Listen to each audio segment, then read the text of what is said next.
الحمد لله نحمده ونستعينه ونستغفره ونؤمن به ونتوكل عليه ونعوذ بالله من شرور أنفسنا ومن سيئات أعمالنا من يهده الله فلا مضل له ومن يضلل فلا هادي له ونشهد أن لا إله إلا الله وحده لا شريك له ونشهد أن سيدنا ومولانا محمدا عبده ورسوله أما بعد فأعوذ بالله من الشيطان الرجيم بسم الله الرحمن الرحيم لا يكلف الله نفسا إلا وسعها اللهم صل على محمد وعلى آل محمد كما صليت على إبراهيم وعلى آل إبراهيم إنك حميد مجيد اللهم بارك على محمد وعلى آل محمد كما باركت على إبراهيم وعلى آل إبراهيم إنك حميد مجيد۔ اللہ تعالیٰ کا احسان ہے کہ اللہ تعالیٰ نے ہمیں انسان بنایا، مسلمان بنایا، حضور اکرم صلی اللہ علیہ وسلم کا امتی بنایا۔ انسان کو اللہ تعالیٰ کی ذات کے متعلق یہ پورا یقین ہونا چاہیے کہ اللہ تعالیٰ مجھ سے بہت محبت فرماتے ہیں۔ انسان کو اللہ تعالیٰ کی ذات کے بارے میں یقین ہونا چاہیے کہ اللہ تعالیٰ مجھ سے بہت زیادہ محبت فرماتے ہیں۔ اللہ تعالیٰ کے اسماء حسنہ ہیں، اللہ تعالیٰ کی مبارک صفات ہیں، ان میں سے ایک صفت مبارکہ ہے ودود۔ ودود کا معنی کیا ہے؟ محبت کرنے والا۔ ودود محبت کرنے والا۔ بس اوقات انسان اوپر سے بھی پیار کر لیتا ہے، لیکن مودت کا معنی اوپر سے پیار کرنا نہیں ہے، بلکہ کسی کو دل سے چاہنے کا نام مودت ہے۔ تو اللہ تعالیٰ کی ایک صفت ودود ہے کہ اللہ تعالیٰ محبت فرماتے ہیں۔ تو انسان کو اس بات کا جب یقین آ جائے کہ اللہ تعالیٰ مجھ سے محبت فرماتے ہیں، تو پھر انسان کو اللہ تعالیٰ کی طرف سے آنے والے احکامات کو قبول کرنا بہت آسان ہوتا ہے۔ پھر انسان کو دشواری پیش نہیں آتی۔ اللہ تعالیٰ کی طرف سے آنے والے احکام کو انسان خوشی سے قبول کرتا ہے۔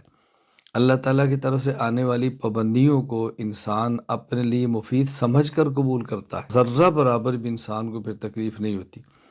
دیکھیں، جب کسی والد کو اولاد سے محبت ہو، کسی والدہ کو اولاد سے محبت ہو، اور دنیا میں کون سی ماں ہوگی جس کو اپنی اولاد سے پیار نہ ہو؟ دنیا میں کون سا باپ ہوگا جس کو اپنی اولاد سے پیار نہ ہو؟ جس ماں اور جس باپ کو اپنی اولاد سے پیار ہے، وہ اپنی اولاد کو کبھی بھی کھلی چھٹی نہیں دیتا کہ تمہارا جو جی چاہے کرو۔ وہ اپنی اولاد کو سمجھاتا ہے، ماں سمجھاتی ہے، والدین سمجھاتے ہیں کہ بیٹا یہ چیز آپ کے لیے مفید نہیں ہے، یہ چیز آپ کے لیے نقصان دہ ہے، یہ کام نہ کرو، یہ کام آپ کے لیے مفید ہے، بیٹا یہ کام کرو۔ اور والدین اولاد کو یہ بات سمجھاتے ہیں کہ دیکھو میں جو تمہیں یہ بات کہہ رہا ہوں، میں تمہیں بات کہہ رہی ہوں، ہم جو آپ کو یہ بات کہہ رہے ہیں، یہ آپ کے فائدے کے لیے ہے، اس میں ہمارا کوئی فائدہ نہیں ہے، یہ آپ کے فائدے کے لیے ہے۔ ایک وقت آئے گا کہ تم اس بات کو یاد کرو گے۔ اللہ تعالیٰ کے نمائندے اس زمین پر اللہ کے نبی ہوتے ہیں، اور انبیاء کے جانے کے بعد اب نمائندے علماء ہیں۔ حضرات انبیاء کرام علیہ السلام میں سے ایک بہت بڑے نبی اور پیغمبر ہیں حضرت موسیٰ علیہ السلام۔ حضرت موسیٰ علیہ السلام اپنی قوم کو سمجھا رہے ہیں، اور کیا فرماتے ہیں؟ فَسَتَذْكُرُونَ مَا أَقُولُ لَكُمْ وَأُفَوِّضُ أَمْرِي إِلَى اللَّهِ۔ جو باتیں آج میں تمہیں کہہ رہا ہوں، ایک وقت آئے گا کہ تم میری باتوں کو یاد کرو گے کہ موسیٰ ٹھیک کہتے تھے۔ والدین یہ بات کہتے ہیں کہ بیٹا ایک وقت آئے گا کہ تم اس بات کو یاد کرو گے کہ ہمارے والدین ٹھیک کہتے تھے۔ تو جب والدین کو محبت ہو تو اپنی اولاد کو کرنے کے کام وہ کہتے ہیں جو اولاد کے لیے مفید ہو، اور ان کاموں سے روک دیتے ہیں جو اولاد کے لیے نقصان دہ ہوں۔ اپنی اولاد کو کھانے کے لیے وہ چیزیں کہتے ہیں جو اولاد کے لیے مفید ہوں، ان چیزوں کے کھانے سے روک دیتے ہیں جو نقصان دہ ہوں۔ اپنی اولاد کو پینے کے لیے وہ چیزیں دیتے ہیں جو مفید ہوں، ان چیزوں سے روک دیتے ہیں جو نقصان دہ ہوں۔ اپنی اولاد کو پہننے کے لیے وہ کپڑا بتاتے ہیں جو مفید ہو، اور اس کپڑے سے منع کرتے ہیں جو ان کے لیے نقصان دہ ہو۔ اپنی اولاد کو وہاں جانے کی بات کرتے ہیں جو ان کے لیے مفید ہو، اور وہاں جانے سے روکتے ہیں جو ان کے لیے نقصان دہ ہو۔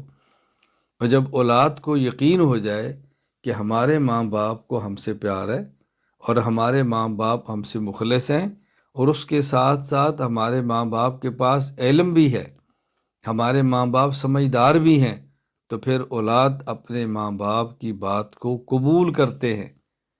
تو اللہ کی ذات کے بارے میں ہمیں یقین ہونا چاہیے کہ اللہ تعالی ہم سے پیار کرتے ہیں، اور یہ بات تو سوچنے کی ضرورت بھی نہیں ہے کہ اللہ تعالیٰ کو کتنا علم ہے۔ اللہ تعالیٰ کو کائنات کے ذرے ذرے کا علم ہے، جو تھا اس کا بھی علم ہے، جو ہے اس کا بھی علم ہے، جو قیامت تک ہوگا اس کا بھی علم ہے۔ اللہ کے علم سے تو کوئی کائنات کا ایک پتا، ایک ذرہ بھی، اور ایک پانی کا قطرہ، ایک ہوا کا جھونکا اللہ کے علم سے باہر نہیں ہے۔ اللہ ہم سے پیار بھی کرتے ہیں، اور اللہ تعالیٰ کو ہر بات کا علم بھی ہے۔ تو اولاد کو والدین کی محبت اور والدین کے علم پر اعتماد ہو تو سمجھدار اولاد والدین کی بات مانتی ہے، اور بیوقوف اولاد والدین کی بات نہیں مانتی۔ تو جب ہمیں یقین ہے کہ اللہ ہم سے پیار بھی کرتے ہیں، اللہ کو علم بھی ہے، تو بتائیں پھر ہمیں اللہ کی باتوں پر کتنا یقین ہونا چاہیے۔ پھر ہم ذہن بنا لیں کہ جن چیزوں کے کرنے کا اللہ نے حکم دیا ہے ہمارے لیے وہی مفید ہے، اور جن چیزوں سے روکا ہے ہمارے لیے وہی نقصان دہ ہیں۔ ہم نے وہی کھانا ہے جس کے کھانے کا حکم اللہ نے دیا ہے، وہی پینا ہے جس کا حکم اللہ نے دیا ہے، وہی پہننا ہے جس کا حکم اللہ نے دیا ہے، وہی جانا ہے جہاں پہ جانے کا حکم خدا نے دیا ہے۔ وہ نہیں کھانا جس سے منع کیا ہے، وہ نہیں پینا جس سے منع کیا ہے، وہ نہیں پہننا جس سے منع کیا ہے، وہاں نہیں جانا جس سے اللہ تعالیٰ نے منع فرمایا۔ اور یہ بات یہ نشین فرما لیں، اللہ تعالیٰ اس کام کا کبھی بھی حکم نہیں دیتے جو بندے کے اختیار میں نہ ہو۔ اللہ تعالیٰ اس کام کا کبھی بھی حکم نہیں دیتے جو بندہ کے اختیار میں نہ ہو۔ ہاں یہ بات ضرور ہے، اس کام کا حکم دیتے ہیں کہ جس پہ عمل کرنا تھوڑا سا مشکل ہو۔ مشکل ہونا اور ہوتا ہے، اور ناممکن ہونا اور ہوتا ہے۔ ایک یہ ہے کہ ایسے کام کا حکم دیں کہ جو انسان کر ہی نہ سکے، ایسا تو نہیں ہو سکتا۔ اور ایک یہ کہ ایسے کام کا حکم دیں کہ جس کو کر سو سکے لیکن کرنے میں تھوڑی سی مشقت ہو، یہ تو ہوگا۔ کیوں؟ ہم کہتے ہیں کہ انسان احکام کا مکلف ہے۔ مکلف کا معنی یہ کلفا یکلف تکلیفاً سے ہے۔ مکلف کا معنی کہ یہ وہ، اور تکلیف کلفت سے ہے۔ کلفت کا معنی مشقت، تکلیف کا معنی مشقت دینا، اور مکلف کا معنی مشقت دیا ہوا۔ یہ آدمی مکلف ہے، یعنی یہ آدمی پابند ہے کہ ان احکام کو بجا لائے جن احکام کو بجا لانے میں کچھ تکلیف ہوتی ہے۔ رات انسان سوئے 2 بجے اور 6 بجے سورج نے نکلنا ہو، تو اس کے بعد 4 گھنٹے ہیں، تو ظاہر ہے 2 بجے سو کر بھی اس نے 6 سے پہلے اٹھ کے وضو کر کے نماز پڑھنی ہے۔ اور آدمی نے دن بھر کام کیا ہو یا سفر کیا ہو، مشقت ہو، تو ظاہر ہے نیند پوری نہیں ہوتی، اٹھنے میں تکلیف تو ہوگی نا۔ اب یہ کہے کہ میں اس وقت اٹھوں گا جب اٹھنے میں تکلیف ہی نہ ہو، تو پھر اٹھنا کیا مشکل ہے۔ پھر کیا مشکل ہے؟ پھر اجر اور ثواب کس بات کا ہے؟ تو اٹھنے میں تکلیف تو ہوگی، لیکن یہ نہیں ہے کہ آدمی اٹھ نہ سکے۔ اٹھنا ممکن ہے، لیکن کچھ مشقت اور کچھ تکلیف ہے، اور اجر اسی پر ملتا ہے کہ انسان کچھ مشقت اور کچھ تکلیف برداشت کرے۔ آدمی روزہ رکھے 12 گھنٹے کا، 14 گھنٹے کا، اور روزے میں بھوک لگے نہ کھائے، روزہ رکھے پیاس لگے اور نہ پیے، مشقت تو ہوگی، اجر تو اسی پر ملنا ہے۔ اگر آدمی کو کوئی مشقت اور کوئی تکلیف نہ ہو، اجر تو ملے گا، لیکن عبادت کیسی؟ عبادت تو وہی ہوتی ہے کہ جس عبادت کے اندر مشقت اور جس عبادت کے اندر تکلیف ہو۔ اللہ تعالیٰ جو بندے کو منع کرتے ہیں تو اس کے اندر بندے کا فائدہ ہے۔ آپ دیکھیں کتنے لوگ ایسے ہیں جن کا وزن کچھ بڑھ جائے اور وہ علاج کرائیں، تو علاج کرنے والے کہتے ہیں کہ آپ نے یہ کھانا ہے اور یہ نہیں کھانا۔ تو وزن کم کرانے والوں سے پوچھو کہ اس پر مشقت ہوتی ہے کہ نہیں، اور وہ مشقت برداشت کرتے ہیں۔ کیوں؟ اس لیے کہ اس کے بغیر میرا وزن کنٹرول نہیں ہوگا۔ میں آپ کے سامنے بیٹھا ہوں، میرا وزن زیادہ تھا، میں نے وزن کم کیا ہے، اس کے لیے خوراک کو تبدیل کیا ہے، تو اس سے تکلیف تو ہوتی ہے۔ بس اوقات کسی کے یہاں مہمان بن کے جائیں، یا ہمارے گھر میں مہمان ہو، یا ہمارے گھر میں کھانا پکاؤ، تو اس کو دیکھ کر کھانے کو بہت دل کرتا ہے، لیکن نہیں کھاتے کہ میرے وزن کے لیے نقصان دہ ہے۔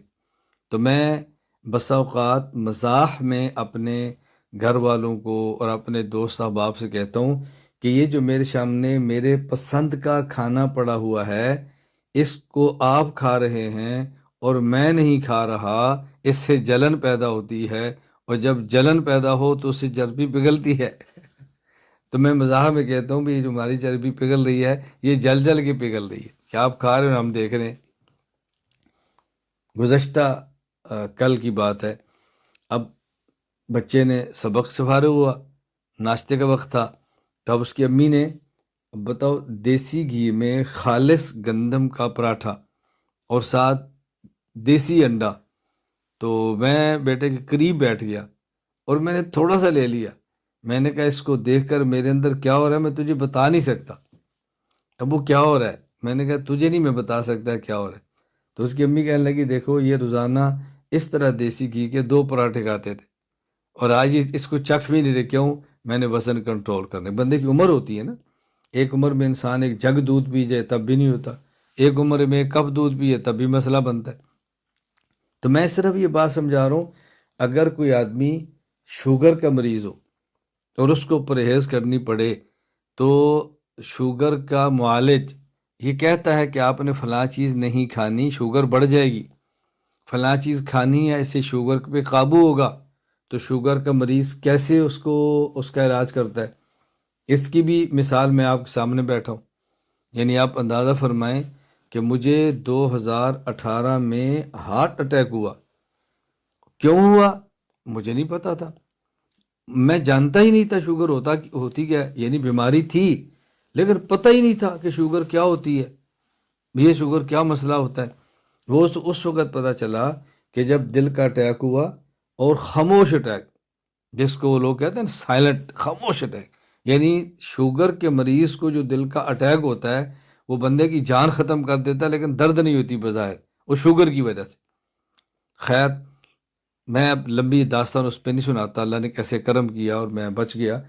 خیر، ڈاکٹروں کا کہنا یہ تھا کہ اگر یہ وہ اٹیک ہے کہ آدمی 2 گھنٹے کے اندر یہ انجیکشن نہ لگوائے تو یہ اٹیک بندے کے لیے جان لیوا ثابت ہوتا ہے۔ ڈاکٹروں کا کہنا یہ تھا، میں اسباب کی بات کرتا ہوں، باقی تو وہی ہوتا ہے جو اللہ تعالیٰ چاہتے ہیں۔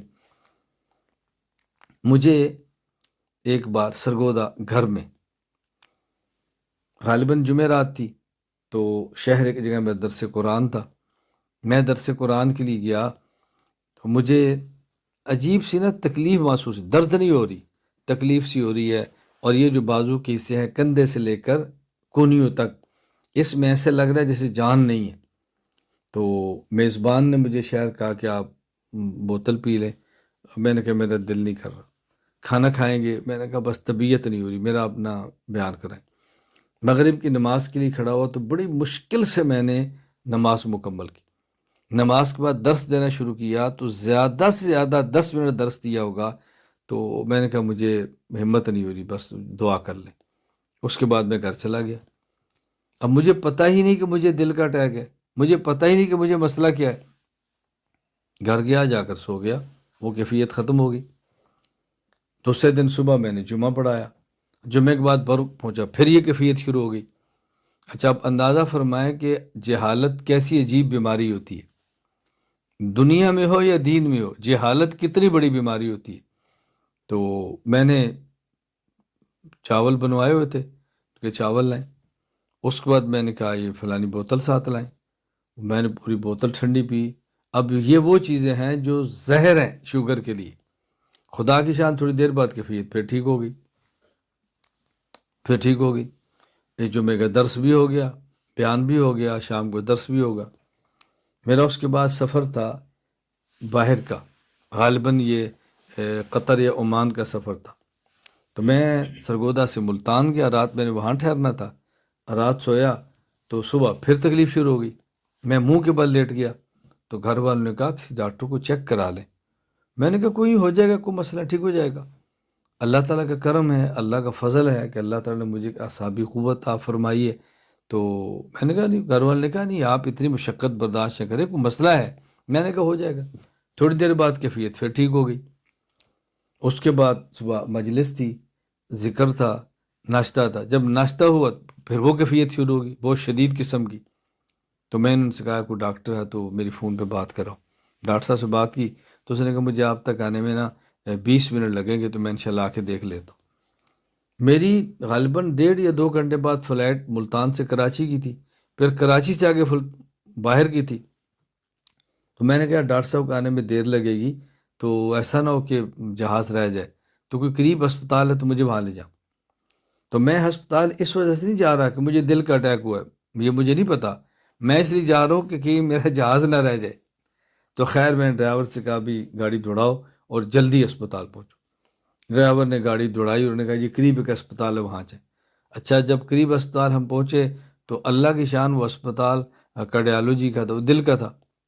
وہاں جب میں اترا تو اترتے میرے لیے چلنا مشکل تھا، تو ان نے مجھے وہ ویل چیئر کہتے کرسی پر بٹھایا تو آگے لے کر گئے ایمرجنسی میں۔ اب مجھے پتہ نہیں کہ مجھے دل کی تکلیف ہے، اور ہسپتال والے سمجھ رہے ہیں کہ دل کا مریض ہے تبھی تو ہمارے پاس آیا ہے۔ تو انہوں نے مجھے اندر لے گیا ایمرجنسی میں، اور جب چیک کیا تو یقین فرمائیں کہ آنن فانن ایسے سیکنڈوں کے حساب سے انہوں نے مجھے پکڑا اور سیدھا اندر لے گئے، اور وہاں جا کے بالٹی رکھی اور مجھے کہا کوئی زخم؟ میں نے کہا کوئی نہیں ہے۔ انہوں نے کہا بار اگر خون آئے تو اس کے اندر قے کرنی ہے، اس کے اندر کر دیں۔ میں نے کہا ٹھیک ہے۔ انہوں نے مجھے انجیکشن لگا دیا۔ اب مجھے خون یہاں منہ سے آنا شروع ہوا تو میں نے اس کو ٹیشو صاف کر لی، بہت زیادہ نہیں آیا تو میں اس کو صاف کرتا رہا۔ خیر وہ الحمدللہ بالکل کیفیت ٹھیک ہو گئی، اور مجھے اوپر انہیں وارڈ کے اندر لے گئے۔ وہاں جا کے ڈاکٹر صاحب نے مجھے کہا کہ آپ کو میجر اٹیک ہوا ہے۔ یہ اٹیک ہوا ہے کہ 2 گھنٹے سے کے درمیان بندے کو انجیکشن نہ لگے تو یہ دنیا سے رخصت ہو جاتا ہے، تو آپ نہ 2 گھنٹے کے اندر آ گئے۔ اب دیکھو مجھے انہوں نے کہا آپ کو بار بار اٹیک ہوا ہے، آپ کو احساس نہیں، میں صرف بتا رہا ہوں کہ شوگر ہوتی کیا ہے۔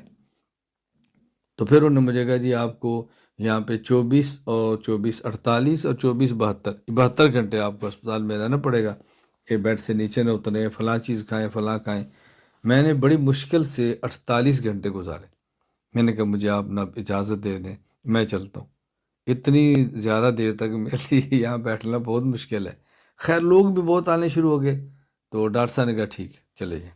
مجھے انہوں نے کہا کہ ہم جو پریشان ہیں اس بات پر ہیں، جو میں بات سنانا چاہ رہا تھا جس کے لیے میں نے پورا واقعہ پیش کیا، انہوں نے کہا آپ کی ہر چیز کنٹرول ہے، صرف شوگر کنٹرول نہیں ہے، آپ کی شوگر 500 سے نیچے نہیں آ رہی۔ اب پتہ چلا کہ مجھے وہ دل کا اٹیک شوگر کی وجہ سے تھا۔ کہاں 500؟ 2020 میں امارات میں تھا، شارجہ میں۔ تو اس وقت میرے ایک داڑھ کا مسئلہ بنا، ڈاکٹر صاحب نے میری داڑھ تھی وہ نکالی اور اس کے اوپر روئی رکھ دی، ساتھ دوائی رکھ دی۔ تو مجھے انہوں نے کہا کہ آپ نے غالباً کچھ ٹائم اتنی دیر تک اس کو نہیں نکالنا۔ تو میں سمجھنے میں مجھے غلطی لگی، میں نے کہا شاید وہ کہہ رہے کہ اتنی دیر تک اس کو نکال دینا، تو میں گھر گیا، میں نے اس کو کلی کی نکال دیا، نکلی تو خون شروع ہو گیا۔ اچھا اب گلے میں انفیکشن ہو گیا، ان دنوں میں وہ کرونا چل رہا تھا، مجھے تکلیف ہو گئی، رات کو میں نے بلایا تو کرونا والے آ گئے، خیر اللہ نے ان سے تو بچا لیا، لیکن اس طرح میرے گلے پر اس کا اثر ہوا کہ میں آپ کو پوری کیفیت نہیں بتا سکتا کہ ہم اسپتال جا رہے تھے اور ایمرجنسی میں جا رہے تھے، بولا مجھ سے نہیں جا رہا تھا، تو میں نے ڈاکٹر صاحب نے کہا اس اسپتال وقت نہیں مل رہا، دوسرے میں چلتے ہیں۔ میرے ساتھ ڈرائیور تھا، وہ کہہ رہا ہے کہ ڈاکٹر صاحب کہہ رہے ہیں کہ اس میں فوراً نہیں ملے گا تو دوسرے میں چلیں، تو میں نے لکھ کر کہا کہ مجھ سے برداشت نہیں ہو رہا، مجھے اسی میں لے کر چلو، جہاں بھی یہ لے کر چلو۔ ان کا مقصد یہ تھا فلاں اچھا اسپتال ہے، ٹریٹمنٹ اچھی ہوتی ہے، وی آئی پی ہے، میں نے کہا مجھے بس لے کر چلو۔ خیر وہاں جا کے انہوں نے مجھے ایک شدید قسم کا انجیکشن لگایا، وہ انجیکشن ایسا تھا کہ ڈاکٹر اسپتال لگا نہیں سکتے تھے جب تک آپ کو محکمہ صحت کی وزارت سے باقاعدہ اجازت نہ لیں۔ ایمرجنسی میں نے میل کی، پھر اجازت ملی، پھر مجھے انجیکشن لگایا، خیر میرا گلا تھوڑا سا کھلا۔ مسئلہ کیا تھا کہ انہوں نے کہا جی یہ شوگر کی وجہ سے انفیکشن ہو گیا۔ اب جب چیک کرائی تو خالی پیٹ 335 تھی، اب بتائیں مجھے کتنی شوگر ہوگی؟ تو میں نے جب یہ شوگر کا علاج کرنا شروع کیا تو اب پتہ چلا، اب میں ڈاکٹروں کے ہتھے آ گیا، حکیموں کے ہتھے آ گیا، بھی آپ کھجور نہ کھائیں، آپ چینی نہ کھائیں، آپ پھل نہ کھائیں، آپ فلاں نہ کھائیں، لیکن میں نے ہر چیز کو برداشت کیا، کیوں میں سمجھتا تھا کہ یہ جو مجھے ان چیزوں سے روک رہے ہیں ان کو مجھ سے پیار بھی ہے اور ان کے پاس علم بھی ہے، تو میں نے ان کی باتوں کو مانا۔ تو کہاں 500، کہاں خالی پیٹ 335، اور کہاں کھانا کھا کر بھی اب شوگر 200 نہیں ہوتی۔ تو یہ کنٹرول کیسی ہو گئی کہ میں نے ان کی پابندیوں پر عمل کر لی۔ اب یہ تو نہیں کہ ان پابندیوں پر عمل کرنے میں مجھے مشقت نہیں ہوئی، مشقت تو ہوئی ہے۔ تو آدمی اپنا وزن کم کرنا چاہے تو کیا کھانا ہے کیا نہیں کھانا بات مانتا ہے، اگر اپنی بیماری ٹھیک کرنا چاہے تو کیا کھانا ہے کیا نہیں کھانا بات مانتا ہے، حتیٰ کہ کہاں جانا ہے کہاں نہیں جانا اس کو بھی مانتا ہے۔ کیوں کہ جی مجھے تکلیف ہے، مجھے نزل زکام ہو جاتا ہے، لوگ کہتے ہیں نا کس سے؟ جی وہ کیا کہتے ہیں، یہ مٹی سے، گرد و غبار سے، مجھے فلاں چیز ہو جاتا ہے، تو وہاں نہیں جاتے، اے سی بند کرو، اس سے مجھے نہ بخار ہو جاتا ہے، یہ فلانا کام بند کرو۔ میں بات سمجھانا چاہ رہا ہوں کہ جب انسان کو یقین ہو میرے ماں باپ مجھ سے پیار کرتے ہیں، یقین ہو میرا حکیم اور ڈاکٹر مجھ سے پیار کرتا ہے، یقین ہو میرا استاد مجھ سے پیار کرتا ہے، تو جو وہ کہتا ہے اس کو کرتے ہیں، اور جس سے منع کرتا ہے باز آ جاتے ہیں۔ لیکن اس کا ہرگز یہ معنی نہیں ہے کہ ان پابندیوں کو برداشت کرنے میں تکلیف نہیں ہوتی، تکلیف ہوتی ہے لیکن فائدہ بھی ہوتا ہے۔ اگر ایک انسان کو خارش ہو، ایک انسان کو پھوڑے پھنسی ہوں، چنبل نکلا ہو، تو بہت سخت خارش ہوتی ہے، اگر اس کو کنٹرول کرے گا تو خارش کی اور چنبل ٹھیک ہوگا، اگر کنٹرول نہیں کرے گا خارش کرے گا، اس سے پانی نکلے گا، جہاں جہاں پہ جائے گا تکلیف بڑھتی چلی جائے گی، تو اس کو برداشت کرنا پڑتا ہے۔ اب آپ اندازہ کریں کہ ایک آدمی پھوڑے پھنسی چنبل کے مریض کو خارش پر ہاتھ روکنے کے لیے کتنی مشقت برداشت کرنی پڑتی ہے، لیکن وہ کرتا ہے، کیوں؟ اسی میں فائدہ ہے۔ اب یہ بات سمجھ آ گئی تو میں آپ کی خدمت میں عرض کرنا چاہتا ہوں کہ اللہ نے منع کیا ہے فلاں چیز کو نہیں دیکھنا، منع کی ہے فلاں چیز کو نہیں دیکھنا، اس کا معنی کہ ہمارا فائدہ اسی میں ہے کہ ہم اس کو نہ دیکھیں، اور ہمیں بتا دیا ہے کہ فلاں چیز کو نہیں دیکھنا، اور اس چیز کو تب آدمی دیکھتا ہے جب اس کے ماحول میں جاتا ہے۔ ایک آدمی کو بخار ہو تو ڈاکٹر صاحب منع کرتے ہیں کہ دیکھو سردی سے بچنا، تو آدمی ایئر کنڈیشن کمرے میں نہیں جاتا کہ سردی لگے گی، آدمی کھلی ہوا میں نہیں جاتا کہ سردی لگے گی، آدمی پتلے کپڑے نہیں پہنتا کہ سردی لگے گی، کیوں؟ ڈاکٹر نے منع کیا ہے کہ تمہارے بخار کی وجہ ٹھنڈ ہے، ٹھنڈ سے بچو، اور ٹھنڈ سے بچنے کا طریقہ ایسی جگہ پر نہ جانا جہاں جانے سے سردی لگتی ہے، اور وہ چیز نہ کھانا جس کے کھانے سے سردی لگتی ہے۔ آئس کریم بندہ نہیں کھاتا، ٹھنڈا دودھ نہیں پیتا، ٹھنڈا جوس نہیں پیتا، ٹھنڈا پانی نہیں پیتا کہ اس سے سردی بڑھے گی اور میرا بخار تیز ہو جائے گا۔ تو اللہ تعالیٰ نے ہمیں سمجھایا ہے کہ تم نے زنا نہیں کرنا، تم نے بدکاری نہیں کرنی، تم نے زنا نہیں کرنا، بدکاری نہیں کرنی۔ اور کیا فرمایا؟ لا تقربوا الزنا۔ قرآن کریم میں یہ نہیں فرمایا لا تزنوا کہ تم زنا نہ کرو، فرمایا لا تقربوا الزنا، تم زنا کے ماحول میں مت جاؤ، زنا کے ماحول میں مت جاؤ۔ رسول اکرم صلی اللہ علیہ وسلم نے سمجھایا ان ابغض البلاد الی اللہ اسواقها احب البلاد الی اللہ مساجدها۔ اللہ کے یہاں بہترین جگہ مسجد ہے، گندی ترین جگہ بازار ہے۔ کیوں؟ مسجد کا ماحول وہ نہیں ہے جہاں گناہ ہو، اور بازار کا ماحول وہ ہے جہاں پہ گناہ ہو۔ ہمیں بات سمجھائی گئی ہے کہ گناہ کے ماحول سے بچو، نیکی کے ماحول میں رہو۔ اب اگر ہم نیکی کے ماحول میں رہیں گے تو نیکی کریں گے، گناہ کے ماحول میں رہیں گے تو گناہ کریں گے۔ ہم نے فیصلہ کرنا ہے کہ ہم نے نیکی کرنی ہے یا ہم نے گناہ کرنا ہے۔ گناہ کا ماحول بازار، گناہ کا ماحول مردوں اور عورتوں کا اختلاط، گناہ کا ماحول فلم، گانے اور موسیقی، گناہ کا ماحول خلوت کے اندر اپنے ہاتھ میں موبائل، یہ سارے گناہ کے ماحول ہیں۔ اگر گناہ سے بچنا ہے تو پھر گناہ کے ماحول کو چھوڑنا پڑے گا۔ اگر گناہ کے ماحول کو نہیں چھوڑیں گے تو گناہ سے نہیں بچ سکتے۔ نیکی اور نیک عمل اس کا انجام جنت ہے، اور برائی اور گناہ اس کا انجام جہنم ہے۔ اگر کوئی شخص یہ چاہے کہ میں جنت میں جاؤں تو اس کو چاہیے کہ نیک اعمال کرے، اگر چاہے کہ میں جہنم سے بچوں اس کو چاہیے کہ برے اعمال سے بچے۔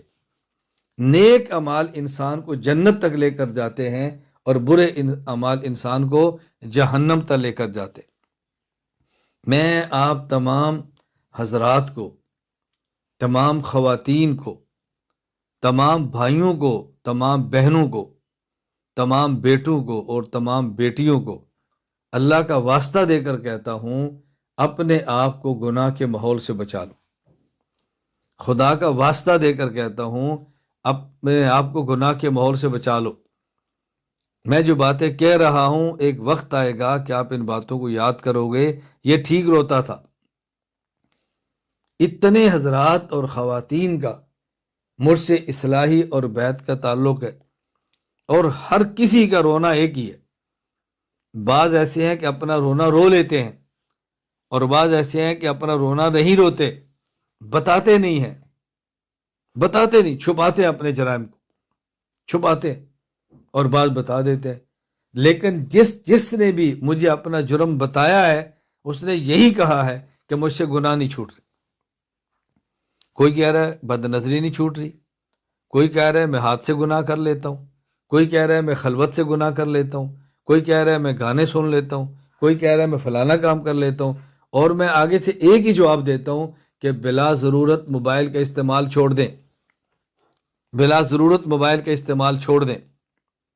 اور میں کئی بار سمجھانے کے لیے کہتا ہوں بھائی میرے پاس 3 موبائل ہیں، میرے پاس 5 نمبر ہوتے ہیں، مجھ جیسا بندہ اگر اس سے جان چھڑا سکتا ہے تو بتائیں آپ کے لیے چھڑانا کیا مشکل ہے؟ کیوں؟ میں ضرورت کا استعمال کرتا ہوں، اس کے بعد موبائل کو ایک طرف رکھ دیتا ہوں۔ موبائل کو ضرورت کا استعمال کریں اور پھر ایک طرف رکھ دیں۔ موبائل کے بلا ضرورت استعمال سے اپنی جان بچا لیں، گناہوں سے جان چھوٹ جائے گی۔ ایک وقت وہ تھا کہ کسی آدمی کو گناہوں سے بچانے کے لیے کہہ دیا جاتا بھئی کچھ دیر خلوت میں گزارو، کچھ دیر خلوت میں گزارو۔ اب خلوت میں رکھ کے آپ ساتھ موبائل دے دو تو جتنے گناہ خلوت کے اندر ہوں گے اتنے گناہ بازار کے اندر بھی نہیں ہو سکتے۔ یہ ایسا فتنہ ہے۔ میں خدا کے واسطے دے کر کہتا ہوں ان باتوں کو سمجھو، اس کا استعمال درست کرو، ورنہ اسے اپنی جان چھڑا لو۔ تو میں نے بات یہاں سے شروع کی تھی کہ ہمیں اس بات پر پورا یقین ہونا چاہیے اللہ تعالی ہم سے پیار کرتا ہے، اور اللہ جن سے پیار کرتا ہے ان کو ویسے احکام نہیں دیتے جس پر وہ عمل نہ کر سکے، اور ایسے احکام نہیں دیتے جو ان کے لیے مفید نہ ہوں۔ اللہ ہمیں وہی حکم دیتے ہیں جو ہمارے لیے مفید ہے، جو ہمارے لیے مفید ہے۔ اللہ ہمیں یہ باتیں سمجھنے کی توفیق عطا فرمائے۔ دنیا بہت مختصر ہے اور آخرت نہ ختم ہونے والی زندگی ہے۔ دنیا بہت مختصر ہے اور آخرت نہ ختم ہونے والی زندگی ہے۔ اللہ کے لیے ہم اس بات کو سمجھیں، دنیا کی خوشیاں بہت محدود مدت کے لیے ہیں، دنیا کے غم بہت محدود مدت کے لیے ہیں، اور آخرت کی خوشیاں وہ بھی ختم نہیں ہوگی اور آخرت کے غم وہ بھی ختم نہیں ہوگی۔ اللہ تعالیٰ مجھے اور آپ سب کو آخرت کی تیاری کی توفیق عطا فرمائے۔ میں آپ کی خدمت میں بس آخر میں یہی گزارش کروں گا کہ نیکی کے ماحول میں رہیں اور گناہ کے ماحول سے ہم بچنے کی کوشش کریں۔ نیکی کے ماحول میں رہیں اور گناہ کے ماحول سے بچنے کی کوشش کریں، اور نیکی کرنے والے اہل اللہ ان کی صحبت میں رہیں اور گناہ کرنے والوں کی صحبت سے بچیں۔ ایسا نہ ہو کہ ایسے بندے سے دوستی لگا بیٹھیں کہ جو قیامت کے دن حسرت بن جائے، یا ویلتا لیتنی لم اتخذ فلانا خلیلا، انسان قیامت کو حسرت کرے گا، اے کاش میں اس سے پیار نہ کرتا، اے کاش میں اس سے دوستی نہ لگاتا، اے کاش میں اس سے تعلق نہ رکھتا۔ اس کاش کا کچھ بھی فائدہ نہیں ہوگا، وہ کاش کاش ہی رہ جائے گا۔ ایک تو میری گزارش یہ ہے کہ گناہ کے ماحول سے ہم دور بھاگیں، ففروا الی اللہ، اللہ کی طرف دوڑیں، لا تجعلوا مع اللہ الہا آخر، اللہ کے ساتھ کسی اور کو خدا نہ بنائیں۔ خدا کا معنی بتوں کی پوجا ہی نہیں ہے، خدا کا معنی نظر و ریاض ہی نہیں ہے۔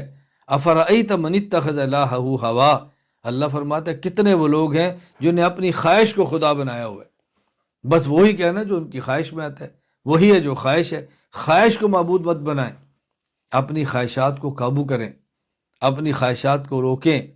اللہ ہمیں بات سمجھنے کی توفیق عطا فرمائے۔